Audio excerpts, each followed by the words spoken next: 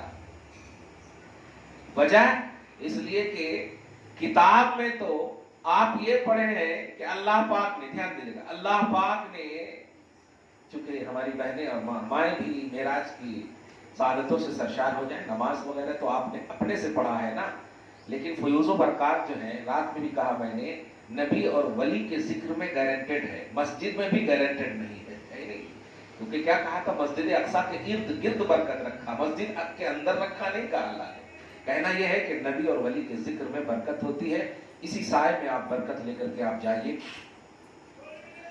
نبی صلی اللہ علیہ وسلم کے پاس آپ کو سب معلوم ہے، اعتراض کرنے والے بھی کہتے ہیں کہ جس تاریخ میں اعتراض کر سکتے ہیں، ادھر ادھر کر سکتے ہیں، لیکن یہ ضرور کہتے ہیں دار ام ہانی کے گھر تھے، جبریل علیہ السلام آئے، براق لایا گیا، وضو فرمایا، 2 رکعت نماز پڑھی، پھر حتیم سے گئے آپ براق میں چڑھ کر کے. صحیح ہے، یہ سب پڑھتے ہیں، لیکن پڑھتے آپ یہ ہے کہ جبرائیل آئے، براق پہ چڑھے. صحیح ہے، پھر جبریل لے کر گئے، صبح مسجد حرام سے اقصی تک گئے، وہاں امامت فرمائی، پھر وہاں سے براق کے بعد رف سواری آئی وغیرہ، پھر وہاں سے سیڑھی کی طرح اوپر گئے، آسمان اول کے پاس گئے، آواز دیا کھولو. آسمان اول کے اندر سے آواز آئی، کون؟ فرمایا گیا محمد. کہا کون؟ جبرائیل. ہاں تمہارے ساتھ محمد. ہاں ان کو کھول دیا گیا. پھر کون ہے؟ ملے، آدم ملے، موسیٰ ملے، عیسیٰ ملے، سب ملے انبیاء کرام. اب یہ ساری چیزیں آپ پڑھتے ہیں کہ جبرائیل ساتھ ہیں، لے گئے، ہاں یہ ساری چیزیں پڑھتے ہیں، لیکن قرآن کا کانسیپٹ سنو. 12 نمبر 15 کی فرسٹ آیت پڑھ لینا. فرماتا ہے پاک ہے وہ ذات جو لے گئی اپنے بندے کو. لے تو گئے تھے جبریل علیہ السلام، چڑھ کے گئے تھے براق پر، تو ہونا یہ چاہیے تھا پاک ہے وہ ذات جو جبرائیل کے ساتھ براق پر اوپر گئے. حقیقت یہ ہے، لیکن اللہ سبحانہ کہہ رہا ہے پاک ہے وہ ذات جو لے گئی، یعنی اللہ پاک اپنے حبیب کو لے جانے کی بات کر رہا ہے. تاریخ کہہ رہی ہے، حقیقت کہہ رہی ہے، حدیث کہہ رہی ہے، منظر کہہ رہے ہیں، پیش منظر اور پس منظر کہہ رہا ہے. دار ام ہانی کے گھر، چچا زاد بہن کے گھر سے براق پر جبریل علیہ السلام لے کر کے گئے، امامت فرمائی نبی نے. یہ ساری چیزیں آپ پڑھ رہے ہیں حدیثوں میں تفصیل سے، لیکن قرآن کہتا ہے نہیں، میں لے گیا ہوں اپنے حبیب کو۔ اب آپ دماغ مطلب کنفیوز ہوئے کہ نہیں آپ ہیں؟ اللہ فرما رہا میں لے گیا ہوں۔ یہ اس بات کے اعتراض کا سدباب کرنا چاہتا ہے اللہ تعالیٰ۔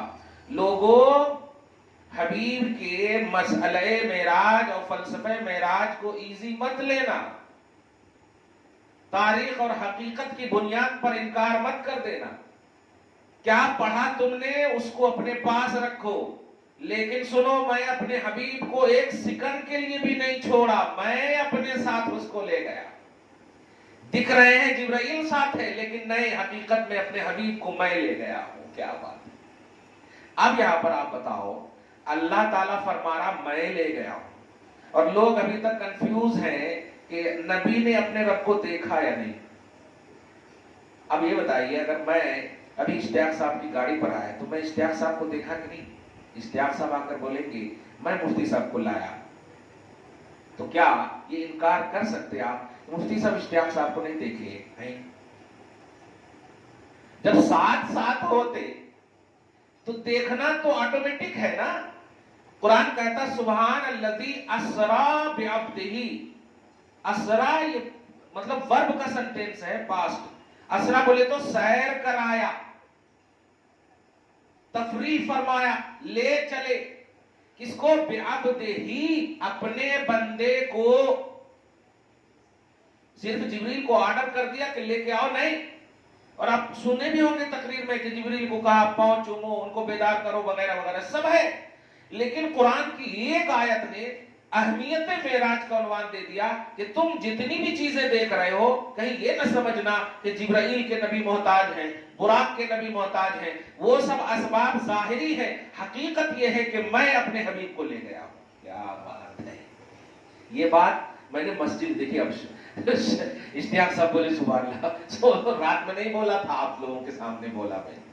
سوچیں آپ، نبی صلی اللہ علیہ وسلم کے معراج پر اب دنیا کا کوئی امتی مومن یہ تو اعتراض ہی نہیں کر سکتا۔ کیوں؟ اس لیے کہ اللہ پاک اپنے ساتھ لے گیا۔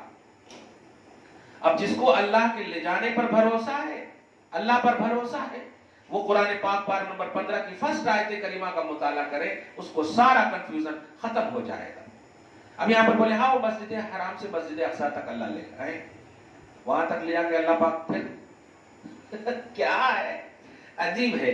تو اس کا بھی جواب اللہ پاک نے پارہ نمبر 15 کے بعد، یعنی مسجد حرام سے مسجد اقصی تک کا ذکر 15 میں فرمایا، اور اس کے بعد کا ذکر اللہ پاک پارہ نمبر 27 سورہ نجم میں یہ فرما رہا ہے، قسم ہے اس ستارے کی جو اوپر سے نیچے آیا۔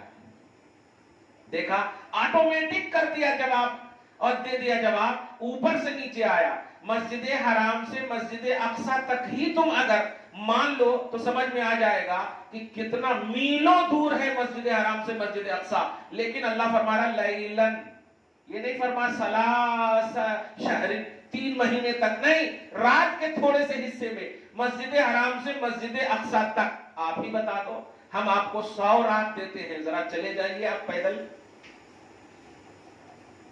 براق تو آپ کے لیے آئے گا ہی نہیں۔ اسی میں جواب ہے کہ میں مسجد حرام سے مسجد اقصی تک لیلن، رات کے تھوڑے سے حصے میں لے گیا۔ اگر اسی کو تم مان لو تو معراج کی اہمیت آٹومیٹک تیرے دل میں بیٹھ جائے گی اور انکار کا کوئی تصور ہی نہیں آئے گا، اس لیے کہ مسجد حرام سے مسجد اقصی یعنی کعبہ سے فلسطین بہت دور ہے، ایک رات نہیں کئی راتیں چاہیے اس کے لیے۔ صحیح ہے کہ نہیں؟ واہ، عقیدہ مل گیا ہوگا آپ کو کہ معراج النبی نبی صلی اللہ علیہ وسلم کا بہت بڑا معجزہ ہے، اور معجزہ کہتے ہیں جو عقل میں نہ ناپی جائے، جو عقل میں نہ تولی جائے، جس کو عقل کے ذریعے سے نہ تولنا نہ سمجھنا، بلکہ اس کو بلیو کرنے کا پیمانہ ہونا چاہیے۔ جیسے آپ نے اللہ کو نہیں دیکھا، آپ نے بلیو کر لیا۔ قرآن پاک اللہ کی کتاب ہے، کیسے معلوم آپ کو کہ اللہ کی کتاب ہے؟ یہ تو سعودی عرب والے چھاپ رہے ہیں، مکتبہ لاہور اینڈ کمپنی یہ والے چھاپ رہے ہیں، کبھی کبھی ہم لوگ بھی لکھتے ہیں اپنے ہاتھ سے۔ تو اب آپ بتائیے یہ اللہ کی کتاب کیسے ہے؟ آپ کا سورس آف نالج آل ان آل یہ ہوگا کہ محمد الرسول اللہ نے کہا اور ہمیں ان کے کہے پر بھروسہ ہے، بس اس بھروسے کی بنیاد پر ہم نے اللہ کو مان لیا، ہم نے قرآن کو اللہ کا کلام مان لیا۔ اس کی ایک اور چھوٹی سی مثال آپ کو، آپ کہتے وقنا عذاب النار، اے اللہ جہنم کے عذاب سے بچا، کیا آپ دیکھے ہیں کہ جہنم میں عذاب کیسا ہوتا ہے؟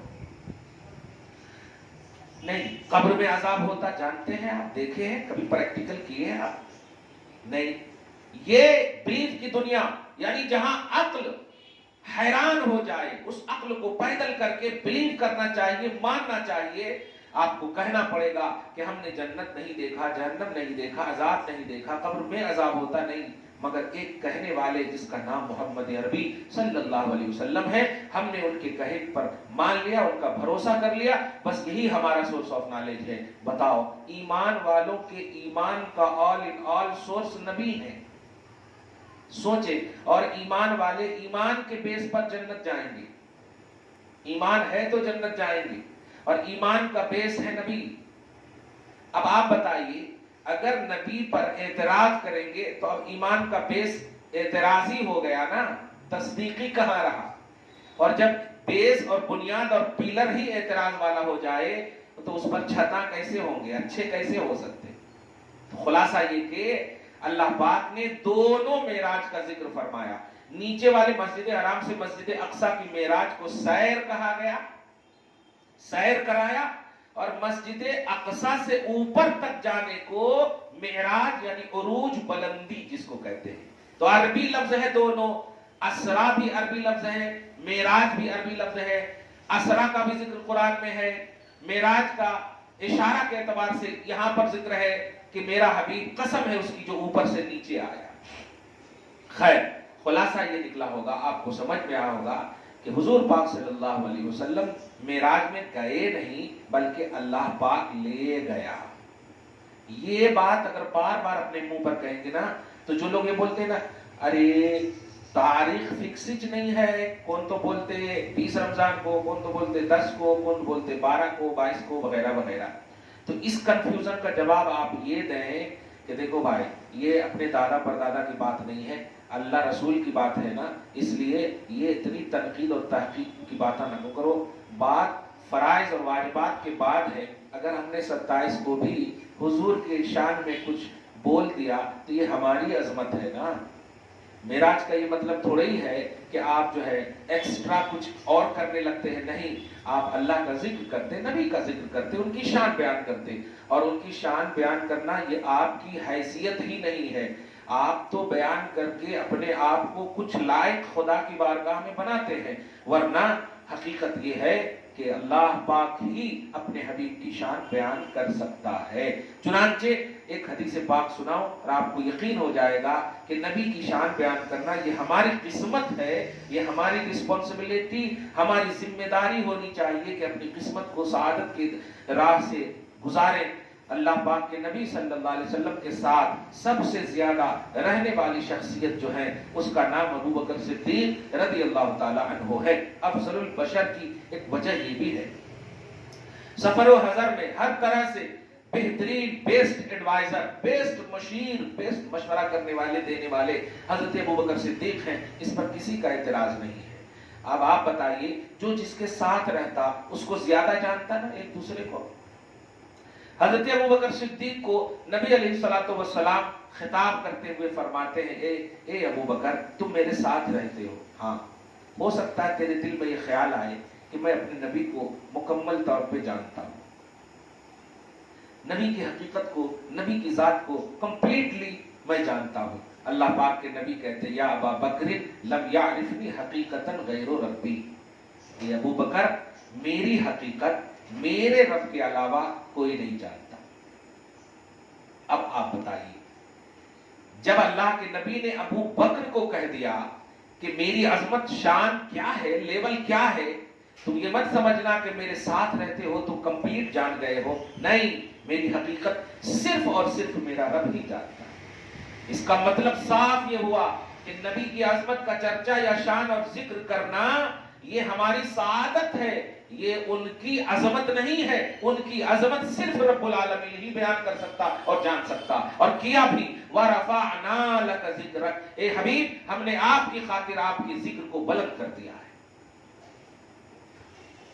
وَلَسَوْفَ يُعْطِيكَ رَبُّكَ فَتَرْضَىٰ، ان قریب آپ کو آپ کا رب اتنا دے گا کہ آپ راضی ہو جائیں گے. سوچیں، وہ خالق ہو کر نبی صلی اللہ علیہ وسلم کو راضی کرنے کی بات کہہ رہا ہے، اور آپ مخلوق ہو کر اعتراض کرنے کی بات کہہ رہے ہیں. وہ خالق ہو کر کہہ رہا ہے حبیب راضی ہو جاؤ. عورتیں یہ بات تو اچھے سمجھ سکتی ہے نا، اگر بیٹی کو ستایا جائے تو داماد کو 10,000 روپے دے دیجیے، راضی ہو جاتا ہو. راضی کی کانسیپٹ بتا رہا ہوں. بیٹا کھانا نہیں کھا رہا، ذرا پیار کر دیجئے، گوشت وغیرہ اچھے سے بنا کر کے ایک دم، یا کوئی ایسی چیز ان کو دے دیجئے جس سے وہ راضی ہو جائے. اب آپ بتائیے، اللہ پاک فرما رہا حبیب ہم آپ کو راضی کریں گے، ہم آپ کو راضی کریں گے. حبیب نے اس موقع سے فرمایا تھا اچھا تو راضی کرے گا، میں راضی ہی نہیں ہوں گا. کیا نخرے ہیں، اور اس ناز و نخرے کو اللہ پاک اٹھا رہا ہے. فرماتا میں راضی ہی نہیں ہوں گا. کہا کیوں میرے حبیب؟ کہا میں کیسے راضی ہوں گا مولا، میرا ایک بھی گنہگار جنتی، میرا ایک بھی گنہگار امتی اگر جہنم میں مرد ہو یا عورت ہو جل رہا ہوگا یا جل رہی ہوگی، میں اس کو جب تک جنت میں داخل نہ کر دوں اس وقت تک راضی ہی نہیں ہوں گا. تو اللہ پاک نے فرمایا حبیب آپ اپنی امت کے بارے میں فکر مت کیجئے، ہم آپ کو آپ کی امت کے لیے رسوا نہیں کریں گے اور دکھ بھی نہیں دیں گے. دیکھا آپ نے، آپ کے لیے نبی اللہ سے مطلب مٹھ زبان میں بولوں تو لڑ لے رہے ہیں، لڑ لے رہے ہیں، اصرار پہ اصرار فرما رہے ہیں، ضد کر رہے ہیں میری امت کو بخشنا ہے، میری رضا چاہتا ہے مولا، میری رضا اسی میں ہے، خوشنودی اسی میں ہے. بہرحال بہنوں، ماؤں، بیٹیوں، معراج النبی جو رات میں جتنی بھی آپ نے عبادت کی ہوگی دعا ہے قبول ہو جائے، لیکن ہمیشہ اپنے نبی کے لیے پازیٹیو رہنا. دن گزر سکتے ہیں، لمحے گزر سکتے ہیں، لیکن نبی کا اسٹیٹس صبح و شام اللہ پاک بڑھاتا ہی جا رہا ہے. اس سے آپ کے ایمان کا اسٹیٹس بڑھ رہا ہے. جس قدر آپ نبی کو چاہو گی، ان کا ذکر کرو گی، ان کی شان بیان کرو گی، ان پر درود پڑھو گی فرائض اور واجبات کے بعد، تو سب سے بڑا عمل اللہ کی بارگاہ میں جب فرائض اور واجبات کی کمی ہوگی تو یہی سارے اعمال ان کمیوں کو دور کریں گے. اور فرشتوں سے اللہ پاک کہے گا اے میرے فرشتوں، جہنم میں لے جانا بڑا جلدی کرتے ہو تم، رکو، ان کے فرائض اور واجبات میں کمی ہے، دیکھ میرے حبیب پر اس نے درود پڑھا ہے یا نہیں، انہوں نے ذکر کیا یا نہیں. اگر کیا ہے تو جو کمی ہے اس جگہ میں اسے رکھ دو، جیسے ہی فرشتے رکھیں گے فرائض اور واجبات مکمل ہو جائیں گے. کتنا بڑا کام آیا. اس لیے کبھی اعتراض نہ کرنا، اور کوئی ایسی کلپ کسی بھی طرح سے آئے کنفیوز بھی نہ ہونا. پازیٹیو رہو اللہ کے لیے، پازیٹیو رہو رسول اللہ کے لیے، پازیٹیو رہو ولیوں کے لیے، پازیٹیو رہو بزرگوں کے لیے. اللہ پاک آپ کو شاد رکھے، آباد رکھے، صبح و شام زندگی میں رونقیں، بہاریں، رعنائیاں نصیب فرمائے. اللہ پاک اپنے حبیب کے صدقہ و طفیل میں دارین کی سعادتوں سے آپ سب کو مالا مال فرمائے. والسلام علی من اتبع الہدی.